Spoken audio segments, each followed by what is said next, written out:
노아가 방주에서 나올 때 어떤 분들은 아마 그 홍수가 났었으니까 많은 사람들이 막 죽고 그 다음에 동물들이 죽은 시체들이 여기저기 펼쳐 있었을 것이다 라고 생각하시는 분들이 참 많이 있습니다. 아마 굉장히 일리가 있는 것 같습니다. 근데 성경을 가만히 읽어보시면 그 부분은 별로 그렇게 강조하고 있지 않습니다. 오히려 성경이 강조하는 부분은 무엇인가 하면 노아가 방주에서 나오자마자 하나님이 마치 세상을 처음 창조하신 것처럼 노아에게 창조 때의 복을 다시 선언해 주셨다는 것이죠. 그죠? 뭐였죠? 우리 지난주에 생육하고 번성하라 하는 것이었죠. 그죠? 창조 때 아담과 이브에게 주셨던 그 똑같은 축복을 다시 지금 노아에게 주고 있다는 것입니다. 그리고 방주에서 나온 노아가 제일 먼저 한 것이 무엇이었습니까? 제사, 하나님 앞에 예배하는 것. 그러니까 사실은요, 노아의 방주에서 이제 나와서 노아가 처음 시작한 그 모습은 정말 멋집니다. 하나님은 막 축복하시고 노아는 하나님 앞에 막 예배하고, 이게 정말 멋있는 출발점이었던 것이죠. 그렇죠? 하나님은 이 노아와 좋은 관계를 이렇게 보여주시기 위해서 성경에 이제 언약하는 장면이 나옵니다. 이제 커버넌트라고 말하는 성경의 하나님과 인간의 계약, 언약입니다. 그렇죠? 노아와 하나님과 언약을 맺을 때 언약의 핵심은 하나님이 다시는 물로 심판하지 않겠다라는 것이 핵심이었고요. 그 증거로 우리 주일학교 아이들과 나눈 것처럼 지금은 뭐 사인도 하고 도장도 찍고 하지만 하나님께서 그 증거로 무엇을 보여주셨습니까? 무지개를 보여주신 것이죠. 그렇죠? 저희가 이사를 해가지고요, 인터넷이 안 되니까 의도하지 않게 영어 방송을 이렇게 좀 보게 됩니다. 평소에는 잘 안 보다가 맨날 한국 방송 보다가 이게 인터넷이 안 되니까 할 수 없이 이 영어 방송을 봤는데, 엊그저께 이렇게 아이들과 앉아서 TV를 보는데 이 TV에 그 공익 광고가 하나 나오더라고요. 공익 광고가 나오는데 아이를 하나 이 아빠가 안고 이렇게 참 이렇게 음악은 잔잔하게 막 깔리면서 이 패밀리에 대한 공익 광고인 것 같아요. 아기를 막 이렇게 사랑스럽게 막 이렇게 내려다보는 그런 장면이 이렇게 막 나오면서 음악이 막 깔려요. 그 다음에 이제 그 다음 장면 이제 우리는 대충 상상할 수 있잖아요. 엄마가 이렇게 딱 뭐 주방에서 나오든지 방에서 나와서 같이 둘이서 이렇게 쫙 아기를 내려다보는 거잖아요. 근데 웬 아저씨가 나오시더라고요. 그러더니 이 아저씨랑 두 남자가 아기를 막 이렇게 사랑스럽게 내려다보는 장면이 쫙 이렇게 되면서 음악은 잔잔하게 깔리더라고요. 이게 뭔가 해서 봤는데 딱 알아듣는 단어가 하나 나왔어요. 레인보우 커뮤니티라는 단어가 나왔어요. 이게 뭔가요? 무지개 공동체인데, 요즘 우리는 하나님이 노아와 언약을 맺으실 때 상징적으로 보여주신 것이 무지개고, 무지개의 의미는 거기 있다 이렇게 생각하는데, 요즘은 무지개 하면 뭐가 제일 먼저 사람들 눈에 띄는가 하면, 생각이 드는가 하면 동성애가 가장 먼저 띄어집니다. 그렇죠? 이것은 페북이 굉장히, 페이스북이 굉장한 역할을 했는데요. 2015년인가요?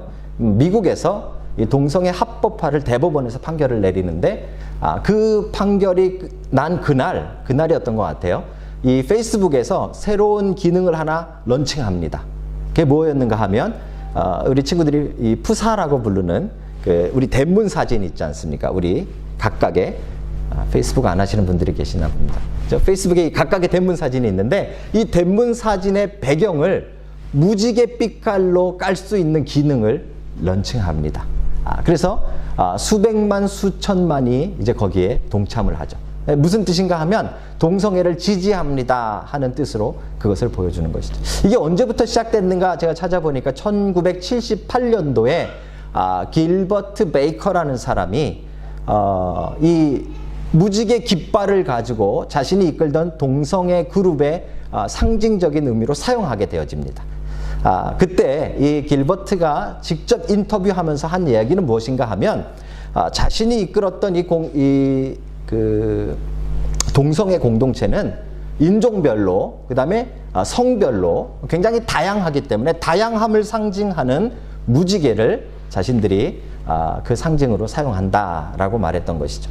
그래서 그때부터 아주 본격적으로 이 무지개가 이 동성애를 지지하는 상징이 되어져 버렸습니다.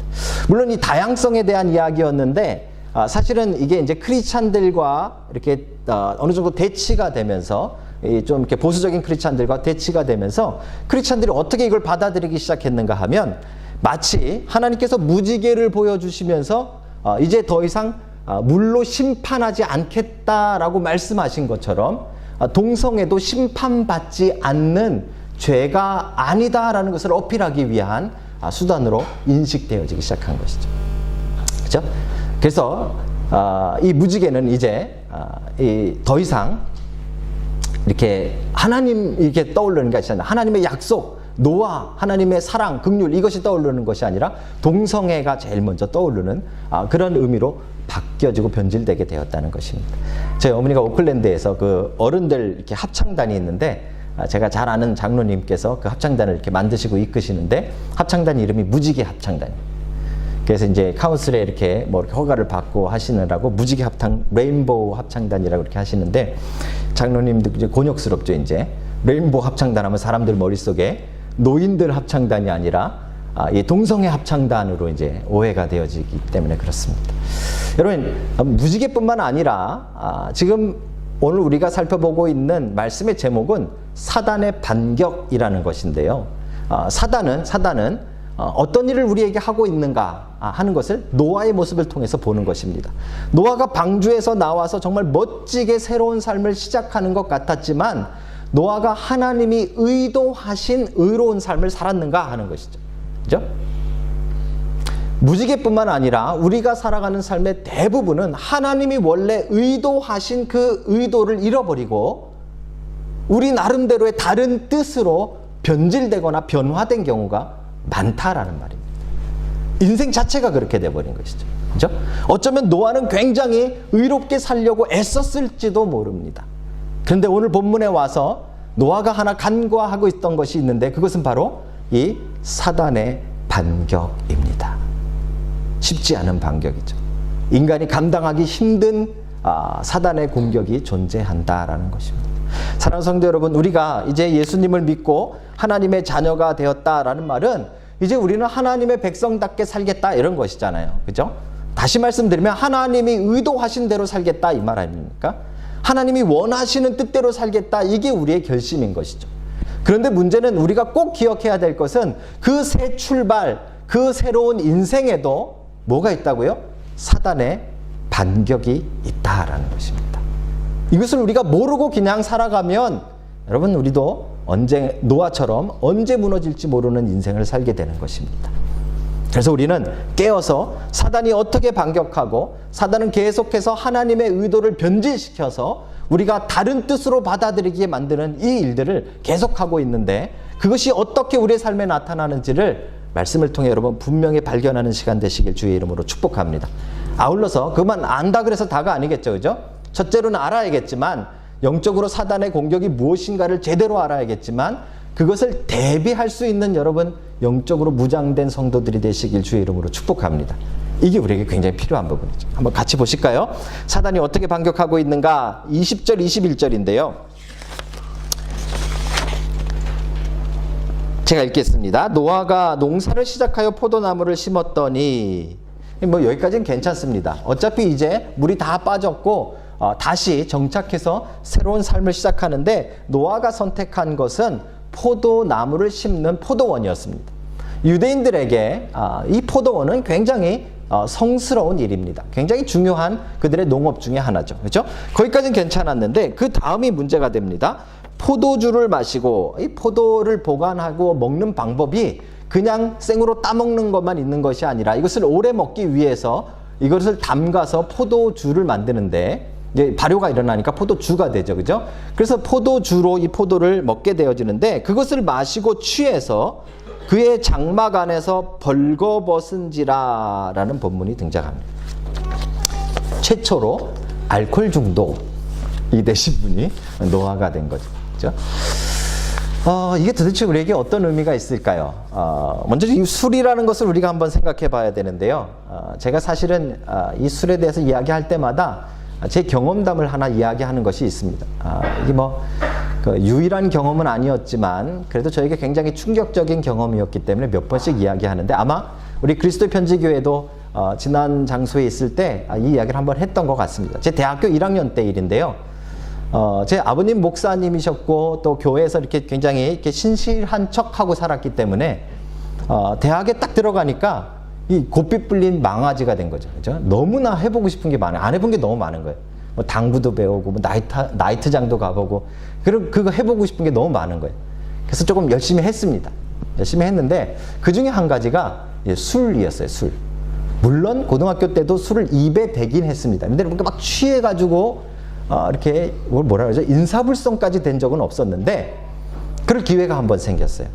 같은 친구들과 선배가 한 명 있었는데 낚시를 가자는 거예요. 뭐 지금도 낚시 가자 그러면 좋아하지만 그 당시에 한 번도 안 가본 낚시를 가자 하는데 너무 좋았어요, 그게. 근데 이 낚시를 가려면 새벽에 출발을 해야 된대요. 왜 그런지 모르겠어요, 지금은. 근데 새벽에 출발을 해야 되는데 다 같이 여기저기서 흩어져서 모여서 가기가 힘드니까 다 같이 그 전날에 여관에서 하루 자고 그 다음날 새벽에 출발하자는 거죠. 얼마나 좋은 아이디어입니까? 현실적이죠. 그래서 좋다 그러고 이제 갔어요. 근데 선배랑 친구들이 그냥 밤에 맹맹하니까 술을 좀 사가지고 가자 그러더니 소주를 많이 사셨어요.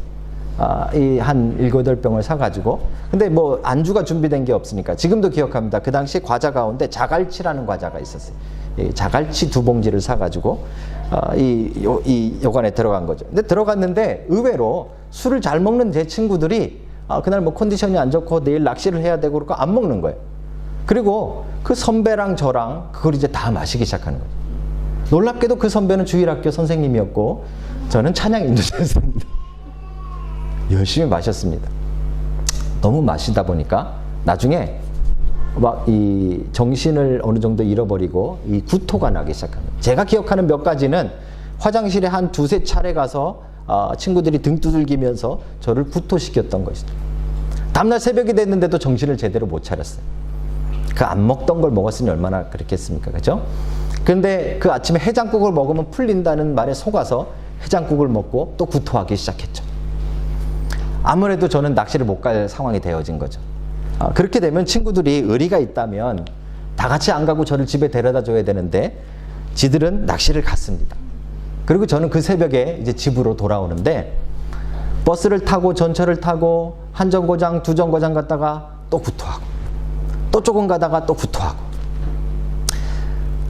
해화동쯤이었던 것 같아요. 해화동, 저희 집이 우이동이었는데 해화동쯤에 내려가지고 이 가로수를 붙잡고 막 이렇게 구토를 하는데 음악이 흘러나오더라고요. 이문세 씨의 가로수 그늘 그 음악을 들으면서 막 구토를 했던 기억이 아직도 납니다. 그죠? 미아리쯤 갔는데요. 이제 돈이 다 떨어진 거예요. 집에 들어갈 돈이. 그래가지고 미아리부터 우이동까지 걸어갔습니다. 몇 시간에 걸쳐서. 집에 딱 도착했더니요. 얼굴은 애가 허해가지고 완전히 인사불성이 돼서 집에 들어왔으니 어머니 아버지가 얼마나 놀랐겠습니까? 지금 제 어렴풋한 기억에 아마 아버지가 그때 설교 준비 중이시지 않았을까 이렇게 생각합니다. 설교 준비하다가 아들이 들어왔는데 술 냄새 확 나고 정신없는 거죠. 방에 가서 누웠는데 아버지가 아무 말씀도 안 하시더라고요. 직접적으로 아무 말씀도 안 하시고요. 어머니한테 이게 혹시 모르니까 머리맡에 이 세숫대야라 그러죠. 이 마켓 하나 갖다 놔달라고 하시고 그러고 돌아서서 가시는데 언뜻 이렇게 말씀하신 게 아직도 기억나요. 아이고 그놈 이기지도 못할 술을 뭘 그렇게 마셨대. 그렇게 그냥 가버리시더라고요. 야단 안 맞은 게 저는 참 감사했어요. 되게 혼날 줄 알았는데. 그죠? 제가 왜 이 이야기를 하는가 하면 우리는 성경에 이 술에 대한 이야기가 나올 때 뭐가 핵심적인 이야기인지를 조금 잘 찾으셔야 돼요. 우리가 보통 술에 대한 이야기를 하면 이 성경에서 우리는 술이 죄냐 아니냐 이렇게 단편적으로 이야기하고 있다라고 착각합니다. 그래서 어떤 사람들은 술 먹으면 죄라 그러고 지옥 간다 그러고 어떤 사람은 술 먹어도 천국 간다 그러고 이제 마음이 혼돈스러우신 거죠. 그렇죠? 근데 성경의 이 술에 대한 표현을 가만히 보시면 조금 더 애매모호하게 되어 있습니다. 에베소서에 보시면 에베소서 몇 장이냐면요. 5장 18절인데요. 이렇게 나와 있습니다. 술 취하지 말라. 이는 방탕한 것이니 오직 성령의 충만을 받으라. 그렇죠? 그러니까 많은 사람들이 이 구절을 가지고 이렇게 말합니다. 술을 먹지 마라 이렇게 안 하시고 술 취하지 말라 그랬으니까 취하기 전까지 먹으면 괜찮다는 거예요. 문제는 취하기 전까지가 사람마다 다르고 취하기 전까지가 좀 애매모호한 거예요. 여러분 술 취하신 분 봤어요? 절대로 자기 취했다고 말 안 합니다. 난 취했어, 괜찮아. 그러면서 비틀비틀 가시는 게 보통이죠. 그죠? 이 술 취하지 말라라는 이 표현이 굉장히 우리를 좀 혼란스럽게 만들어 놓은 것이 사실입니다. 그죠? 이 노아의 이야기는 어떻게 쓰여 있을까요? 노아는 분명히 지금 술 취해서 벌거벗고 누워있는 이 장면이 죄로 표현되어져 있습니다. 아직 단정하지 마십시오. 죄로 표현되어 있습니다. 왜 이게 죄로 표현됐다고 제가 말씀드리는가 하면 노아는 여러 가지 면에서 방주 이후의 첫 번째 인간입니다. 그죠? 그래서 아담과 이브 이야기와 자꾸 중복되는 부분들이 있어요. 아담과 이브가 죄를 범한 다음에 가장 처음 나타난 증상이 무엇이었죠? 수치심이라는 거예요. 부끄러움이라는 것입니다. 그죠? 오늘 갑자기 뭘 옷을 벗고 이 부끄럽게 누워있는 이 장면을 지금 왜 이야기하고 있는가 하면 실제로 노아가 술에 취해서 온 옷을 다 벗어버리고 노출증이 계셨는지 벗고 누워있는 장면이기도 하지만 이것은 마치 아담과 이브의 죄악의 사건에 있어서 그 죄로 인한 부끄러움, 수치심이라는 것과 연관짓고 있는 것입니다. 그래서 아담과 이브가 죄를 지은 것처럼 노아도 지금 방주 이후에 첫 번째 죄된 모습으로 술 취함의 모습으로 등장하고 있는 것입니다. 그래서 분명히 노아의 이야기는요, 지금 여러 면에서 볼 때 이 죄를 지은 모습으로 등장하고 있는 것입니다. 문제는 이 술 자체가 문제였는가 하는 것이죠. 우리는 가끔 여기에 빠져버리는 것이죠. 노아는 포도를 심었던 사람이기 때문에 포도주를 마시는 건 당연한 일입니다. 그렇죠? 술을 입에 댔기 때문에 술 때문에 죄악이라고 말하는 것이 아니라 지금 노아의 상태를 죄로 설명하고 있는 거예요. 어떤 상태예요? 하나님이 다스리셔야 되는 노아의 상태가 하나님의 다스림이 아닌 다른 무엇의 다스림을 받고 있는 모습을 죄악이라고 말하는 거예요. 그렇죠? 우리는 죄라고 생각할 때 술 먹어야 되냐 말아야 되냐 뭐 어디 가야 되냐 말아야 되냐 이걸로 자꾸 생각하시면 이게 이 잘못된 율법적인 신앙으로 빠지게 되어지는 것입니다. 중요한 핵심은 무엇에 있는가 하면 지금 노아의 상태가 자기 자신을 컨트롤하지 못하고 하나님의 다스림을 받지 못하고 뭐의 다스림을 받고 있어요? 술의 다스림 속에 빠져 있는 모습을 그리고 있는 것이에요. 그게 죄악이라는 거죠. 그렇죠? 아담과 이브를 보시면 됩니다. 아담과 이브가 왜 죄라 그래요? 과일 자체가 뭐 굉장히 죄죠, 그죠? 이 선악과 이거 먹으면 막 화학 반응이 일어나가지고 막 창피함이 느껴지고 막 죄가 막 몸에 퍼지는 거죠? 아니에요. 뭐가 죄예요?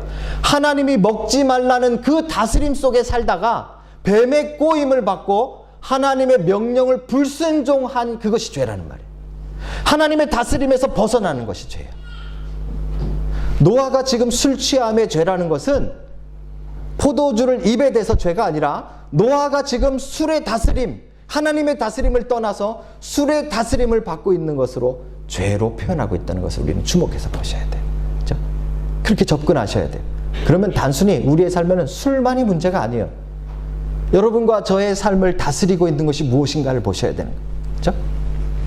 뭐 이 가운데는 뭐 체질상, 저희 아버님 같은 경우는 체질상 못 드신 거예요. 드시기 싫어서 못 드신 게 아니라 신앙 때문에 못 드신 게 아니라 조금이라도 알코올이 들어가면 얼굴이 뻘개지고 막 이상한 반응이 일어나요. 그런 사람 못 먹잖아요. 그런 사람 천국 갑니까? 그 얘기를 하는 것이 아니에요. 그렇죠? 지금 술 자체의 문제가 아니라 지금 하나님의 다스리심, 하나님의 지배하심, 하나님의 통치하심에 벗어나서 지금 다른 것에 통치를 받고 있는 노아가 부끄러운 죄악 가운데 있다고 설명해 주고 있는 것이죠.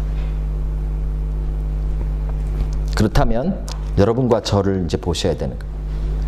우리를 다스리는 것은 무엇입니까? 여러분을 통치하는 것은 무엇입니까? 예를 하나 드릴까요? 여러분과 저는 놀랍게도 돈의 다스림을 받고 살아갑니다. 돈의 다스림을 받고 살아가요. 안 그런 사람이 거의 없어요. 목사님이든 장로님이든 뭐 신앙생활을 30년, 40년 했든지 간에 우리의 인생을 하나님이 다스리는 것이 아니라 돈이 다스리면서 살아간단 말이에요. 심지어는 돈 때문에 아버지를 버리는 일도 일어나요. 돈 때문에 자녀를 버리는 일도 일어나요. 돈 때문에 형제자매가 깨지는 일도 일어나요. 그게 뭐예요? 돈의 통치 속으로 들어가 있는 인생인 것이죠.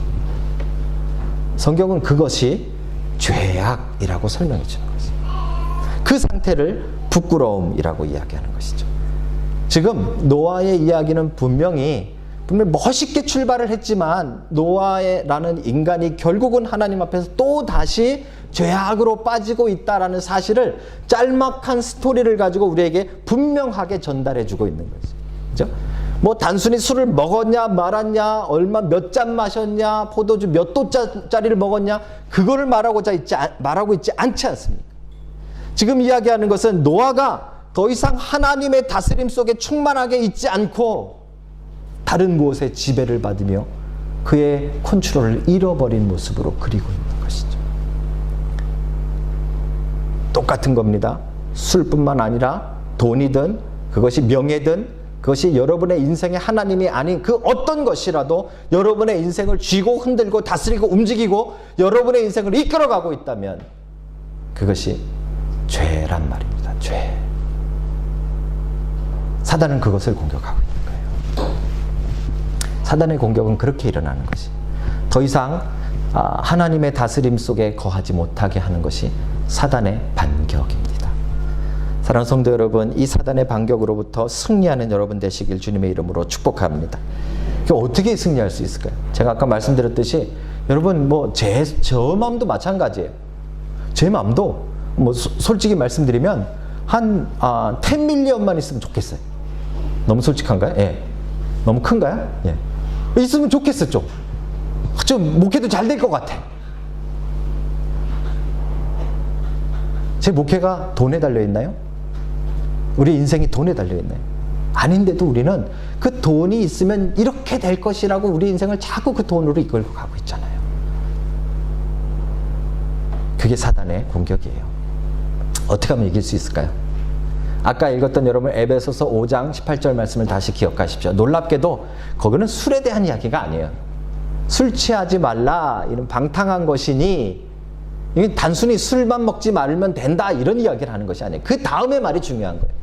술 취함처럼 내 인생을 하나님이 다스리지 못하고 하나님이 나를 이끌지 못하고 술이 나를 다스리는 그런 인생, 돈이 나를 다스리는 그런 인생, 그 인생은 죄악된 인생이니 그렇게 가지 말고 그건 방탕한 것이고 무엇이 다스리게 하라고요? 오직 성령의 충만을 입으라.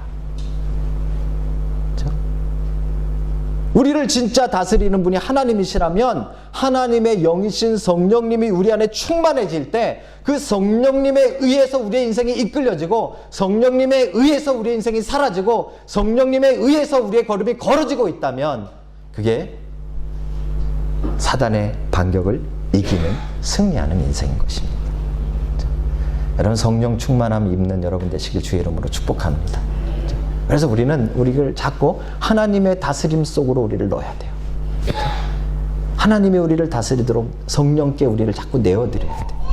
그래서 성령님이 우리를 이끌어가고 돈이나 술이나 다른 어떤 것도 나를 이끌어가지 못하도록 성령님이 나를 이끌어가도록 성령 충만한 그런 인생들이 여러분과 제가 다 되어지시길 주님의 이름으로 축복합니다. 자, 사단의 두 번째 공격도 있습니다. 마지막 공격인데요.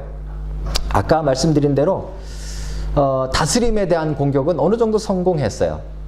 이유야 어땠든지 간에 아마 노아가 그 홍수의 충격이 너무 트라우마가 컸든지 아니면 너무 외로우셨든지 어땠든지 간에 그는 술을 먹고 자기의 인생이 자기 맘대로 되지도 않고 하나님 맘대로 되지도 않고 술 맘대로 되어지는 그런 부끄러운 모습으로 장막에 누워서 벌러덩 자고 있는 모습이 그려지고 있잖아요. 사단의 첫 번째 공격이 성공한 것이죠.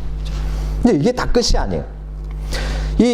왜냐하면 하나님께서 노아를 혼자 놔두신 것이 아니라 노아에게는 공동체가 있었어요. 그 당시에 처음 공동체는 가족이었으니까 아들들이 있었잖아요. 그죠?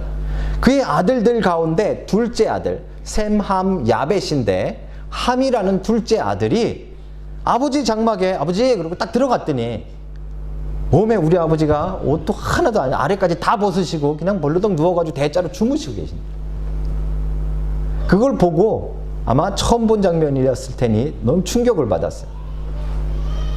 그래가지고 밖으로 막 나옵니다. 밖으로 나와서 셈과 야벳, 첫째와 셋째에게 이 이야기를 합니다. 형, 야벳, 와봐. 야, 내가 아빠 장막에 갔더니 진짜 대단한 광경을 봤어. 못 볼 걸 봤어. 형은 봤어? 아빠 거기 봤어? 이러면서 난리가 났겠죠. 얼마나 신기했겠어요. 막 이야기했겠죠. 그런데 셈과 야벳이 그 이야기를 듣고 옷을 어깨에 메고 아버지의 부끄러운 모습을 보지 않기 위해서 뒷걸음질 쳐서 장막으로 들어갑니다. 이 중요합니다.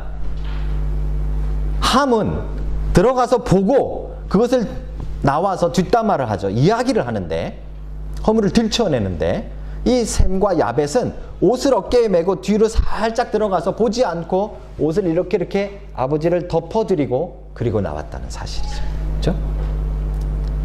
아버지가 술이 깨셨어요. 아버지 술이 깼는데 화가 나셨어요. 아들들이 했다는 이야기를 들으니까 이건 화가 난 거예요. 뭐 몇 명 안 되니까 소문이 얼마나 빨랐겠습니까? 그죠? 그래가지고 오늘 본문 뒷부분에 보면 이제 이렇게 이야기합니다. 이 함에게 가나안은 저주를 받아 그의 형제들의 종들의 종이 되기를 원하노라. 그죠? 화가 나가지고 둘째 아들을 저주하는 장면이에요. 그죠? 그리고 또 얘만 저주하면은 뭐 안 되니까 얘네들은 잘했으니까 첫째하고 셋째는 막 축복하는 장면이 오늘 본문에 기록되어져 있는 것이죠. 이게 왜 기록되어 있습니까? 웬 뚱딴지 같이 가족에 일어나는 이 일이 왜 기록되어 있을까요? 어떻게 보면 아버지와 아들의 관계가 깨어지고 형제와 형제가 아주 엉켜버리는 이 이야기를 왜 이야기할까요? 우리는 사실 이런 삶 속에 살고 있잖아요. 우리도 뻑하면 우리 뭐 아버지와 아들이 싸우기도 하고요. 막 대들기도 하고 이런 일이 일어나잖아요. 형제와 형제가 막 싸우잖아요. 얼굴 안 보기도 하고 그렇잖아요. 우리 삶에 굉장히 많이 일어나는 일인데 이걸 꼭 성경에까지 기록할 만한 이유가 무엇이었을까 하는 것이죠. 잘 보십시오. 먼저 주목할 것은 이 함에 대한 표현입니다. 둘째 아들 함은 항상 함이라고만 표현하지 않고 특별한 수식어가 앞에 붙는데 가나안의 아비 함 이렇게 설명합니다. 그렇죠? 이 이야기는 이 함이라는 사람의 족속으로부터 가나안 족속이 나왔다 이것을 설명하는 것이. 이걸 왜 지금 설명하는가 하면 창세기를 지금 누가 썼습니까, 여러분? 노아가 썼죠? 아니고요. 누가 썼습니까? 모세가 썼습니다. 모세오경이라는 첫 번째 구약의 5권의 책은 모세가 쓴 것이. 모세는 가나안 땅에 들어갔을까요? 못 들어갔어요. 그래서 아는 분들은 끄떡거리셔야죠. 그죠? 못 들어갔어요. 그리고 가나안을 바라보고만 그냥 죽습니다. 그럼 모세가 이 모세오경을 언제 썼겠습니까? 가나안에 들어가기 전인 광야 언젠가 썼을 것이. 그죠? 이 광야 언제에 있을 때에 이 이스라엘 백성들에게 가장 큰 이슈는 무엇인가 하면 조금 후에 40년이 되지만 그 40년 이후에 요단강을 건너가서 하나님이 약속하신 가나안 땅에 들어가면 전쟁이 벌어질 텐데 가나안 사람들을 죽여야 되는 일이 생기는 거예요. 그렇죠? 명분이 필요하잖아요. 명분. 가나안 사람들을 왜 그 사람들을 그 사람들은 죽어 마땅한 명분이 필요한 거예요. 그렇죠? 그 명분이 뭐예요? 지금 여기서 나오고 있는 거예요. 그래서 모세가 의도적으로 함을 설명할 때는 항상 가나안의 아비라는 표현을 쓰는 거예요. 그래서 나중에 이스라엘 백성들이 가나안과 전쟁을 벌일 때 그 전쟁을 No Mercy, 그죠? 진멸 전쟁이라고 합니다. 다 죽이는 전쟁을 벌이는 거예요. 그들은 죽어도 마땅한 죄인들의 족속이라고 아주 인식을 하는 것이죠. 이게 여기서요 지금 깔려 있는 그런 의도적인 내용이 들어있는 것이죠. 이게 그냥 그렇게 모세의 의도로만 끝났느냐? 2006년도에 유명했던 영화 가운데 Amazing Grace라는 영화가 있습니다. 이 영화는 영국의 한 정치인에 대한 이야기인데 윌리엄 윌버포드라는 사람에 대한 이야기입니다. 이 사람이 뭐 한 사람인가 하면 영국에서 노예 제도를 법적으로 금지시키는데 의회에서 활동한 사람입니다. 대단한 인물입니다. 이 사람 때문에 영국에서는 노예 제도가 없어졌죠. 그죠? 이 사람이 그 영화를 여러분 보시면요. 그 아프리카에서 배를 타고 짐승처럼 넘어와서 막 짐승처럼 팔려가는 흑인들을 보면서 아프리카 사람들을 보면서 이거 막 되게 가슴 아파합니다. 그리고 이것을 정치적인 이슈로 끌고 가서 이제 영국 의회에서 그것을 다루게 되어지는데 이 윌버포드의 반대편들이 가지고 있는 주장이 있었어요. 그들은 그 아프리카 사람들은 태어날 때부터 종으로 태어났다 이렇게 믿었어요. 왜요? 이것 때문에 그렇습니다. 이 본문 때문에. 함의 자손들이기 때문에 그들이 종으로 하나님이 원래 정하셔서 태어났다. 그래서 노예제도를 찬성했던 거예요. 그럼 정말 하나님의 의도가 그거였을까요? 제가 처음에도 말씀드렸듯이 하나님의 의도를 변질시키는 것이 사단의 공격이에요. 천만의 말씀이에요. 하나님의 의도가 아프리카 사람들은 종이 되고 흑인들은 종이 되라고 이 함에 대한 이야기를 성경에 기록하고 있다라고 생각하시면 여러분 큰 오산입니다. 왜요? 지금 우리가 보고 있는 18절부터 27절까지의 내용은 사단의 공격으로 무너져버린 노아의 이야기를 기록하고 있기 때문에 그렇습니다. 절대로 좋은 이야기가 아니에요. 따라하라는 이야기가 아닙니다. 사단이 지금 두 번째로 하고 있는 공격이 무엇인가 하면 바로 관계를 파괴하는 공격이에요. 이것은 똑같은 방법을 반복하는데 지금 오늘날까지도 먹히고 있는 거예요. 아담과 이브가 죄를 범한 다음에 그들이 부끄러움을 입고 그 다음에 아담이 제일 먼저 한 것이 무엇입니까? 자기의 잘못을 이브에게 떠넘기는 관계가 파괴됐지 않습니까? 거기서만 끝났나요? 그들이 난 아들들은 어느 정도로 관계가 파괴됐습니까? 가인이 아벨을 쳐서 죽이는 관계까지도 돼버리지 않았습니까? 이 사단의 반격이에요. 오늘도 지금 똑같이 일어나는 겁니다. 사실 취해서 부끄러운 건 누구입니까? 노아입니다. 누가 잘못한 거예요?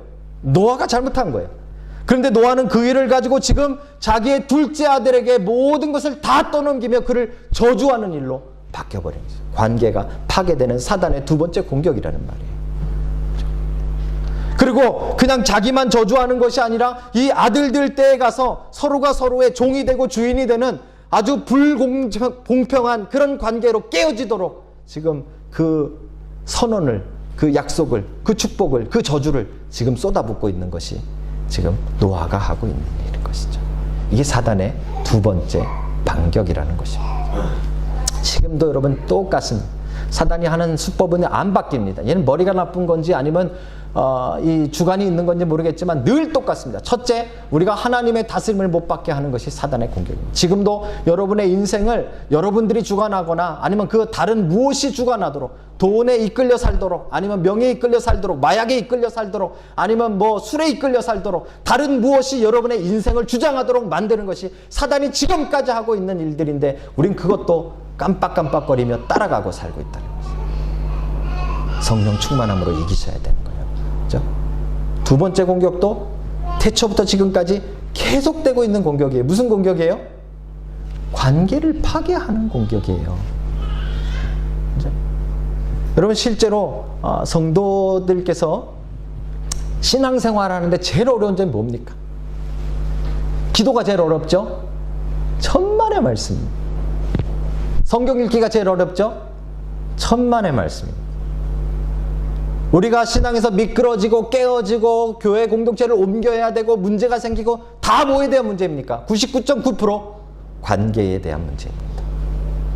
이것이 그냥 자연히 일어난다고 우리가 생각하고 있으면 큰 오산이에요.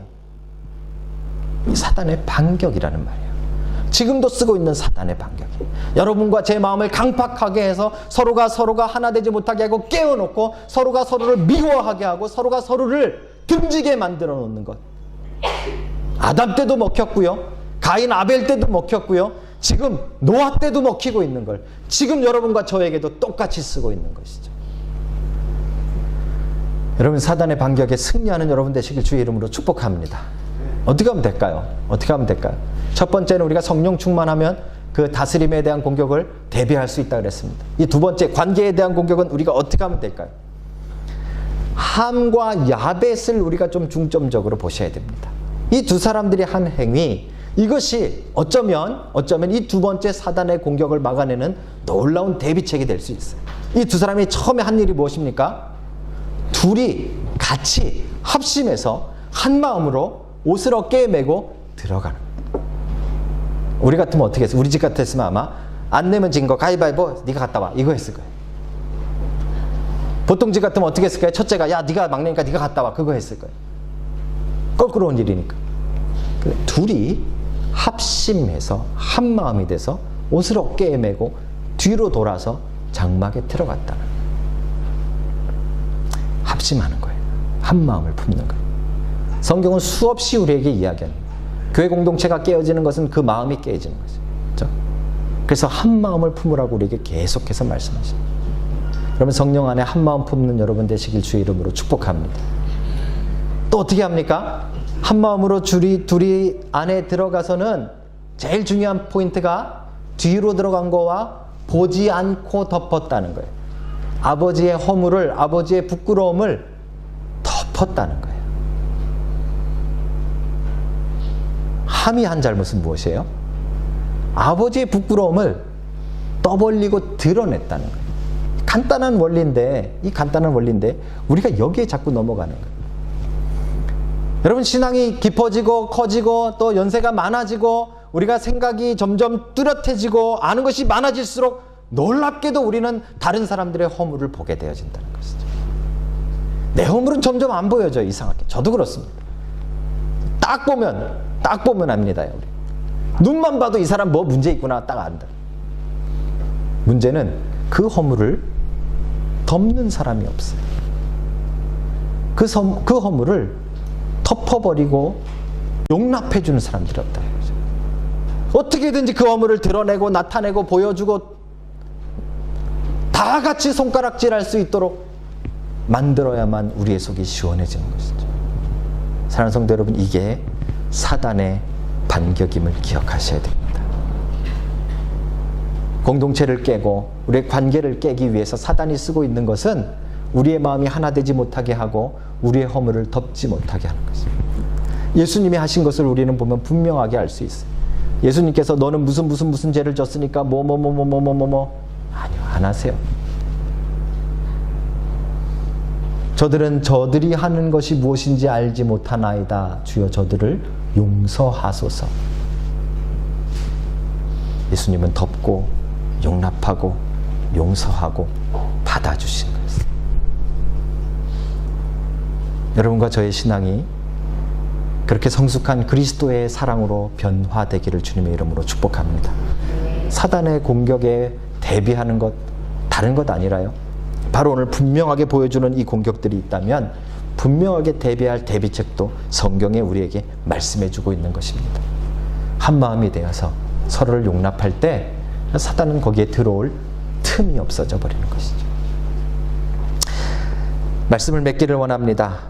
멋지게 방주에서 나와서 하나님의 축복을 받고 하나님께 예배를 하고 무지개까지 동원해서 언약을 맺었던 그 노아지만 오늘 이 무서운 사단의 반격에 어김없이 무너지고 있는 것을 우리는 보고 있습니다. 그렇죠? 사단은 하나님의 다스림에서 우리를 벗어나게 하고 하나님이 아닌 그 다른 것들이 우리를 다스리도록 만들고 있다는 사실을 여러분 기억하셔야 됩니다. 그렇죠? 성령 충만함으로 하나님의 다스림 속으로 들어가는 여러분 되시길 주의 이름으로 축복합니다. 우리의 인생 누가 담당하신다고요? 하나님이십니다. 그렇죠? 우리의 인생 누가 책임지신다고요? 하나님이 책임지십니다. 이 생각을 자꾸 지우려고 하는 것이 사단이 하는 공격이라는 것이죠. 두 번째 공격도 분명합니다. 우리 인생에 너무 많이 나타납니다. 우리가 하나 되고 합심하고 한 공동체를 이루고 하나가 되어서 온 세상을 새롭게 시작하는 것에 사단은 반대합니다. 그렇죠? 심지어는 아버지가 아들을 저주하게 만들고 아들과 아들 사이가 종과 주인이 되게 만드는 것이 사단이 하는 일입니다. 여러분, 오늘 함과 야벳이 보여준 것처럼 한마음이 되어서 허물을 덮고 용납하는 믿음의 자녀들이 다 되시길 주의 이름으로 축복합니다. 이렇게 우리가 대비할 때, 깨어서 대비할 때 오늘날 우리가 이 땅 가운데 사단과 싸워 승리하는 믿음의 자녀로 살아가는 것입니다. 사랑하는 성도 여러분, 영의 눈들이 다 띄어지시고 오늘 말씀으로 우리에게 분명하게 해석해 주시고 말씀해 주시는 이 영적 싸움의 승리자, 용사가 다 되시길 주님의 이름으로 축복합니다. 기도하시겠습니다.